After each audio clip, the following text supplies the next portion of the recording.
اقرأ باسم ربك الذي خلق خلق الإنسان من علق اقرأ وربك الأكرم الذي علم بالقلم علم الإنسان ما لم يعلم وَاتْلُ مَا أُوحِيَ إِلَيْكَ مِنْ كِتَابِ رَبِّكَ لَا مُبَدِّلَ لِكَلِمَاتِهِ وَلَن تَجِدَ مِن دُونِهِ مُلْتَحَدًا۔ اسی طرح کی آیت ہے جو 21ویں پارے کی پہلی آیت ہے، اُتْلُ مَا أُوحِيَ إِلَيْكَ مِنَ الْكِتَابِ وَأَقِمِ الصَّلَاةَ۔ وہ سورۃ عنکبوت میں آئی ہے۔ سورۃ عنکبوت میں ہجرت حبشہ کی اجازت ہے کہ میرے بندوں سے کہہ دو کہ ان ارضی واسعہ، میری زمین وسیع ہے، ایایا فاعبدون، لیکن انہیں میری بندگی کرنی یا کسی اور کی بندگی نہیں کرنی۔ اور یہ جو سلسلہ ہے صورتوں کا کہ جو شروع ہوا ہے مکی صورتوں کا، سورہ انعام، سورہ اعراف، اور پھر دو بندی صورتیں بیچ میں، اور پھر سورۃ اس کے یونس سے لے کر یہ چلا جائے گا سورۃ مومنون تک، یہ ساری صورتیں جو ہیں نبی اکرم صلی اللہ علیہ وسلم کے مکہ مکرمہ میں قیام کے آخری 4 سالوں میں نازل ہوئی۔ سیرت النبی کا کیلنڈر ہر وقت ہمارے ذہن میں ہونا چاہیے، تو انشاءاللہ قرآن مجید کو سمجھنے میں بڑی آسانی ہوتی ہے۔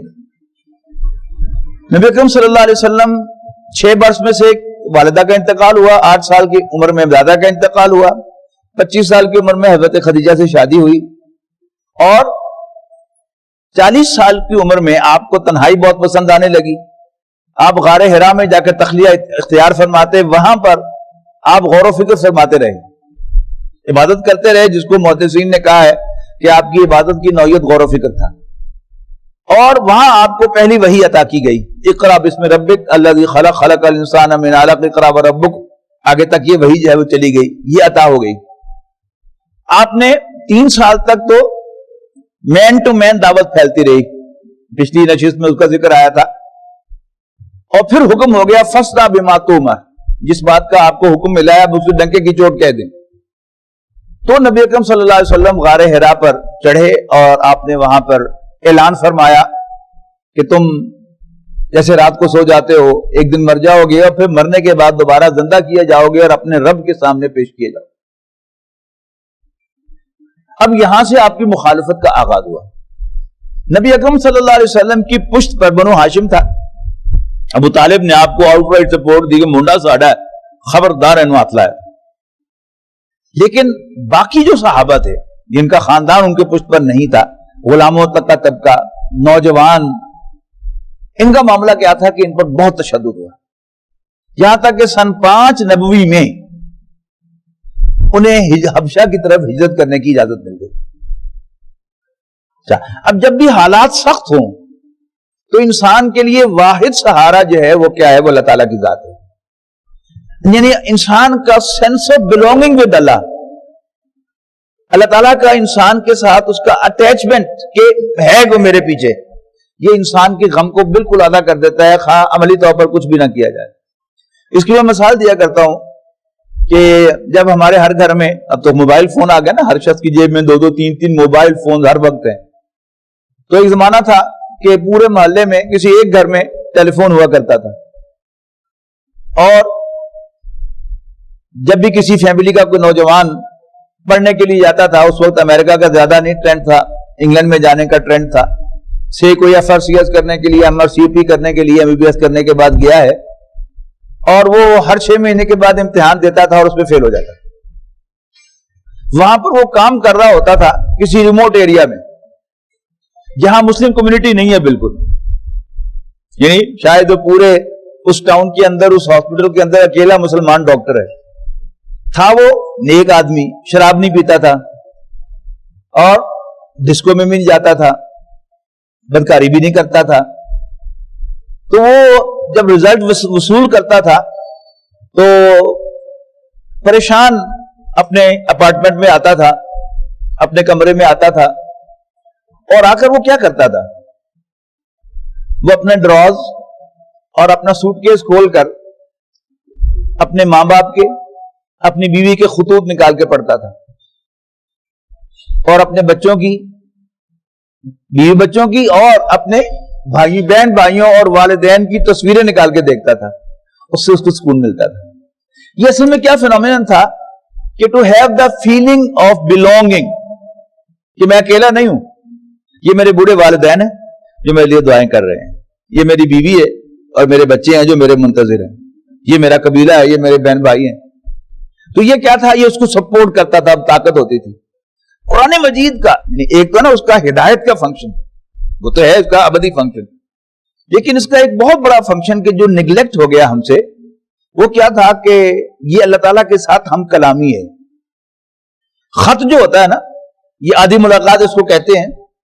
اور آپ جانتے ہیں کہ فلموں کے اندر، ڈراموں کے اندر جب بھی کوئی خط کسی کو لکھتا ہے تو وہ خط جو ہے وہ ڈراموں میں کیسے دکھایا جاتا ہے کہ پڑھنے والے کو کی تصویر دکھائی جاتی ہے اور آواز جو ہے وہ لکھنے والے کی آواز میں وہ خط پڑھ کر سنایا جاتا ہے.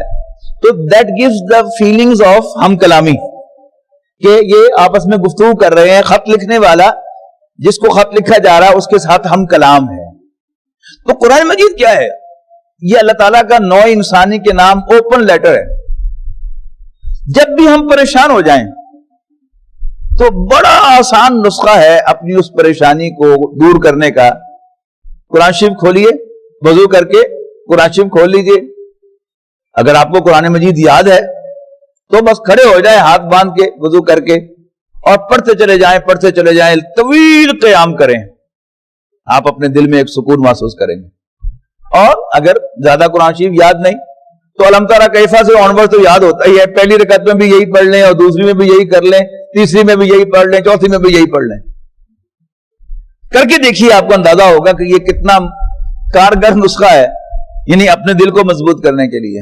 اور یہ بھی یاد نہیں ہے تو وضو کر کے قرآن شریف کھول کے بیٹھ جائیں اور تلاوت کرتے چلے جائیں.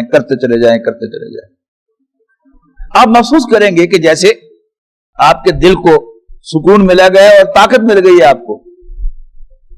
اور اللہ تعالیٰ آپ کے لیے بعض اوقات ایسا ہوگا کہ کوئی آیت ایسی سامنے آئے گی جیسے معلوم ہوگا کہ ابھی نازل ہوئی ہے. ضرور کیجیے اس کو. زمانہ طالب علمی کی بات ہے کہ کالج میں کوئی بات ہوئی جس نے ذرا مجھے ہرٹ کیا، میں پریشان ہوا، تو میں نے ہاسٹل میں آ کے قرآن شریف پڑھنا شروع کر دیا.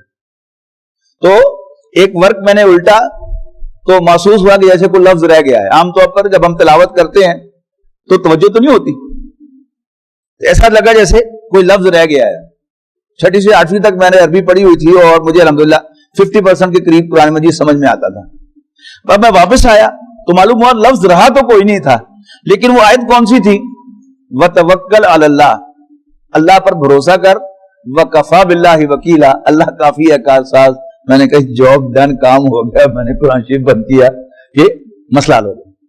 تو اگر ایسا کوئی یعنی توجہ انسان کی ہو جائے آج کی طرح تو پھر تو کیا ہی کہنے. لیکن نہ بھی آپ کو ہو پھر بھی انشاءاللہ آپ محسوس کریں گے کہ انسان کے قلب کو ایک سکون ملتا ہے اور ایک انسان ایک اندر اپنے ایک پاور محسوس کرتا ہے کہ میں اکیلا نہیں ہوں، میرا رب میرے ساتھ ہے. اور یہ فیلنگ، اس کو ذرا تصور بھی کریں اب اپنے آپ کو کہ اگر آپ کو فیل ہو کسی وقت کہ آپ جا رہے ہیں کہیں پر اور اکیلے ہیں، اندھیرا ہے، سنسان بیابان، آپ اس وقت اللہ کو یاد کریں کہ نہیں اللہ میرے ساتھ ہے، تو انسان کو طاقت ملتی ہے. اب یہ جو آیات، کیونکہ اب یہ آخری 4 سالوں کی آیات ہیں اور اب کیا ہے، تیاری ہے ہجرت مدینہ کی اور مسلمانوں پر سختی اپنے انتہا کو پہنچ چکی، یہاں تک کہ نبی اکرم صلی اللہ علیہ وسلم کو بھی خاندان بنو ہاشم سے نکالا جا چکا ہے کہ 10 نبوی میں ابو طالب کا انتقال ہوا اور ابو لہب خاندان کا سربراہ بن گیا. یہ میں نہیں سمجھ سکا کہ کیا وجہ تھی کہ اس بات کو کیوں ہمارے سیرت نگاروں نے چھپایا ہے، اومیشن ہوئی ہے یا سیرت کی کتابوں کے اندر کوئی تدلیس ہوئی ہے، ان کے اندر کوئی گڑبڑیں کی گئی ہیں. کہ یہ تو ہمیں بتایا گیا ہے شروع سے کہ یہ 12واں سال جو ہے، 10واں سال جو ہے ہجرت کا، یہ عام الحزن ہے کہ اس میں حضرت خدیجہ کا انتقال ہوا اور ابو طالب کا انتقال ہوا. لیکن وہ ایک قبائلی معاشرہ تھا، ایک خاندان کا سربراہ مر گیا تو وہ خاندان بغیر سربراہ کے تو نہیں رہ سکتا، اس کا سکسیسر تو ہونا ہے. اب چونکہ اس کا سکسیسر ابو لہب ہے جو نبی اکرم صلی اللہ علیہ وسلم کا بدترین دشمن ہے، اور قرآن مجید نے اس کا نام لے کر اس پر لعنت کی ہے، تبت یدا ابی لہب وتب ما اغنی عنہ مالہ وما کسب. اب وہ ذکر ہی نہیں کیا گیا کہیں پر. یعنی مجھے بھی ایک غیر مسلم سیرت نگار کی کتاب میں سے پتا چلا کہ ابو طالب کے بعد ابو لہب خاندان کا سربراہ بن گیا. اب اس نے نبی اکرم صلی اللہ علیہ وسلم کو خاندان بنو ہاشم سے نکال دیا. اب مکہ ایک قبیلے کا شہر تھا، اس میں صرف کرشی رہ سکتا تھا، کرشی کا غلام رہ سکتا تھا، یا کرشی کا حلیف رہ سکتا تھا. آپ نے 2-3 سرداروں سے پناہ مانگی، انہوں نے پناہ نہیں دی. آپ طائف گئے ان پرسوٹ آف اسائلم، دعوت کے لیے نہیں. اگر دعوت کے لیے گئے ہوتے تو طائف میں کسی نے 3 سرداروں نے بات نہیں سنی تھی نا، تو باقی سب لوگ بھی وہاں مر گئے تھے، کہیں اور نہیں دعوت دی آپ نے. باقی ساری بستیاں عرب کی ختم ہو گئی تھی. مکے سے نکلے طائف گئے، طائف کے بعد کسی تیسری بستی میں جاتے، وہاں دال نہ گتی تو چوتھی میں جاتے، 5ویں میں جاتے. یہ کیوں نہیں ہوا؟ وہاں سے واپس آئے نبی اکرم صلی اللہ علیہ وسلم، اور آپ نے اللہ تعالیٰ سے شکایت کی کہ میں تو اس سے شکوہ کرتا ہوں اپنی قوت کی کمزوری، وسائل کی کمی اور لوگوں کے حوالے کیے جانے کا. تو اللہ تعالیٰ نے معراج نصیب فرمائی اور نبی اکرم صلی اللہ علیہ وسلم کو ری ایشور کیا کہ میں تمہارے ساتھ ہوں. اور یہ معراج کب ہوئی ہے؟ یہ 1190 میں ہوئی ہے، اور 27 رجب کو ہوئی ہے. رجب کا اینڈ ہے، اس کے بعد شعبان، رمضان، شوال، ذی قعدہ اور 5واں مہینہ ذی الحج کا ہے. اور حج کے موقع پر نبی اکرم صلی اللہ علیہ وسلم نے 5-6 یثرب سے آئے ہوئے افراد کے ساتھ ملاقات کی، مینا میں اپنا تعارف کروایا. انہوں نے پہچان لیا کہ یہ وہی معلوم ہوتے ہیں جن کا ذکر یہودی کیا کرتے ہیں، آؤ ان سے پہلے ہم ایمان لے آئے. ایمان لے آئے. اگلے سال 12 افراد آئے، بیعت عقبہ اولیٰ ہوئی. ایک مدرس حضرت مصعب بن عمیر کو لے کے گئے، انہوں نے قرآن پڑھایا، اور پھر آپ کو معلوم ہے کہ اگلے ہی سال مدینہ منورہ دار الہجرت کے طور پر پیشکش آ گئی کہ آپ ہمارے پاس تشریف لے آئیں. اب یہ جو صورتیں ہیں، سورت انعام، سورت اعراف، سورت یونس، اور اس کے بعد پھر سورت ہود، سورت یوسف، سورت رات، سورت ابراہیم، سورت حجر، سورت نحل، سورت بنی اسرائیل، سورت کہف، سورت مریم، سورت طٰہٰ، سورت انبیاء، سورت الحج اور سورت المومنون.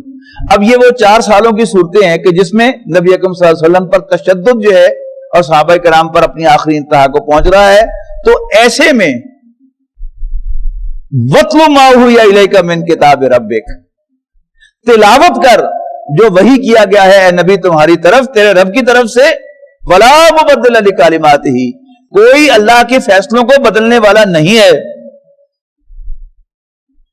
وَلَن تَجِدَ مِن دُونِهِ مُلْتَحَدًا، اور تم اس کے سوا کہیں اور پناہ گاہ بھی نہیں پاؤ گے. اللہ تعالیٰ all resourceful ہے، all mighty ہے. اگر وہ مجھے پروٹیکٹ کرے تو کوئی میرا بال بھی بیکا نہیں کر سکتا، اور اگر اللہ مجھے پروٹیکٹ نہ کرے تو کوئی مجھے پانی کا گھونٹ بھی نہیں دے گا. تو پھر پڑھیے گا اس آیت کو، اس پوری صورت کو یاد کرنے کی کوشش کیجئے.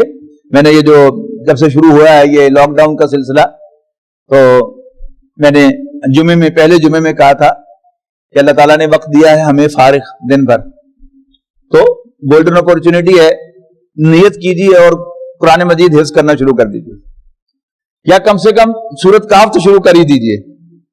نبی اکرم صلی اللہ علیہ وسلم نے ہر جمعے یہ سورت پڑھنے کا حکم دیا ہے، ترغیب دلائی ہے. تو میں نے بھی اس کا آغاز کر دیا تھا، تو کچھ 4 رکوع مجھے پہلے سے یاد تھے، اور 2 تقریباً اور یاد ہو گئے. تو مشکل وقت میں، مشکل گھڑی میں، پریشانی میں، ٹینشن میں، پریشر میں، بڑا سیدھا سا نسخہ، بڑا آسان نسخہ، وَاتْلُ مَا أُوحِیَ إِلَيْکَ مِن کتاب ربک، تلاوت کر جو وحی کیا گیا ہے تیری جانب تیرے رب کی طرف سے. لا مبدل لکلماتہ، کوئی اس کے فیصلوں کو بدلنے والا نہیں ہے. وَلَن تَجِدَ مِن دُونِهِ مُلْتَحَدًا، اور تم اس کے سوا کہیں اور پناہ گاہ نہیں پاؤ گے. وَاصْبِرْ نَفْسَكَ مَعَ الَّذِينَ يَدْعُونَ رَبَّهُمْ بِالْغَدَاةِ وَالْعَشِيِّ، یہ بڑا ایک اہم نقطہ ہے سیرت کا کہ نبی اکرم صلی اللہ علیہ وسلم ایک ذہین آدمی تھے، بلکہ ایک ذہین نہیں، ذہین ترین انسان تھے، کوئی شبہ نہیں اس میں. اور آپ بالکل صحیح اس نتیجے پر پہنچے تھے کہ یہ ایک ٹرائبل سوسائٹی ہے، اگر ٹرائبل چیف میرا ساتھ نہیں دیں گے تو میں کچھ بھی اچیو نہیں کر سکتا. لیکن جب بھی نبی اکرم صلی اللہ علیہ وسلم نے سوچا اس بارے میں، کیا نہیں، سوچا کہ مجھے ٹرائبل چیفز کو اہمیت دینی چاہیے، گھاس ڈالنی چاہیے، تو اللہ تعالیٰ کی طرف سے بڑی سختی سے منع کر دیا گیا. وَاصْبِرْ نَفْسَكَ مَعَ الَّذِينَ، یہاں سبق جو ہے یہ کنٹینٹمنٹ کے معنوں میں ہے. بی کنٹینٹ، اپنے آپ کو مطمئن رکھو انہی کے ساتھ، مَعَ الَّذِينَ يَدْعُونَ رَبَّهُمْ، جو اپنے رب کو پکارتے ہیں، بِالْغَدَاةِ وَالْعَشِيِّ، صبح اور شام، یریدون وجہہ، صرف اسی کو راضی کرنا چاہتے ہیں، ولا تعد عیناک عنہم، دیکھنا کہیں اپنی نظریں ان سے پھیر نہ لینا کہ یہ یوزفل لوگ نہیں ہیں، یہ دوز ہو میٹر نہیں ہیں. ہمارا بھی سارا کا سارا جو ہے اس دنیا میں سوچ بچار کا یہی مرکز ہوتا ہے نا کہ کون کام کا آدمی ہے، کون کام کا آدمی نہیں، کون ریسورسفل ہے اور کون ریسورسفل نہیں ہے. اور سمجھدار آدمی وہی سمجھا جاتا ہے کہ جو سلیکٹو ہو، کہ جو ریسورسفل لوگ ہیں ان کو کانکر کرنے کی کوشش کرے اور جو بیکار لوگ ہیں ان پر زیادہ وقت ضائع نہ کرے. لیکن نبی اکرم صلی اللہ علیہ وسلم کا معاملہ بڑا مختلف ہے. نبی اکرم صلی اللہ علیہ وسلم کو سرداروں، دوز ہو میٹر، لیڈروں، عمراء، سرداران، ان کو لفٹ کرانے کی اجازت نہیں دی گئی اللہ تعالیٰ نے. یہ بڑا عجیب معاملہ قرآن مجید کا. تو صبر کیے رکھو، کنٹینٹ رہو، قناعت کرو انہی لوگوں پر جو صبح شام دن رات اللہ کو یاد کرتے ہیں، اسی کو راضی کرنا چاہتے ہیں. وَلَا تَعْدُ عَيْنَاكَ عَنْهُمْ، تم اپنی نظریں ان سے نہ پھیرنا. تُرِيدُ زِينَةَ الْحَيَاةِ الدُّنْيَا،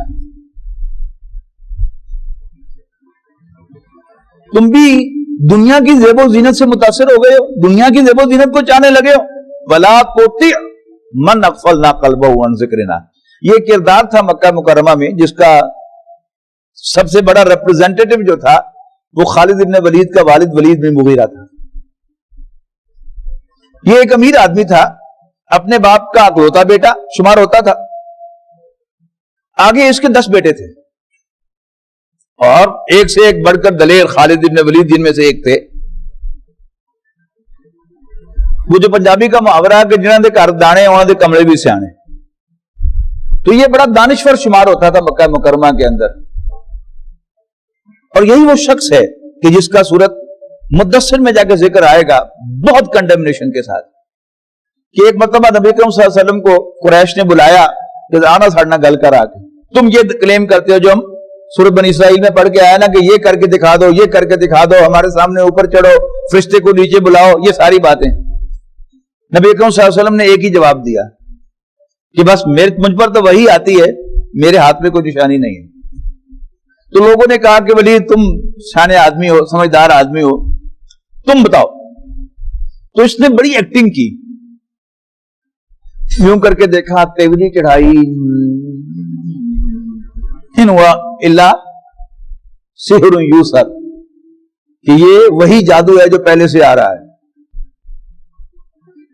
اس پر پھر قرآن مجید میں جو اس کو اللہ تعالیٰ نے لتاڑا ہے، لتاڑا بھی بڑا ہلکا لفظ ہے. آپ پڑھیے گا سورہ، انشاءاللہ پہنچیں گے ہم سورہ مدثر میں تو آپ کے نوٹ کراؤں گا میں.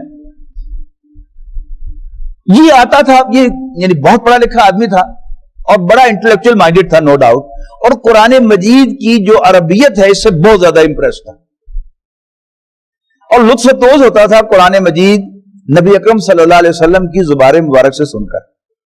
ایک تو قرآن ہو، پھر زبان ہو رسول اللہ صلی اللہ علیہ وسلم کی، تو واقعی کیا مزہ ہوگا اس میں.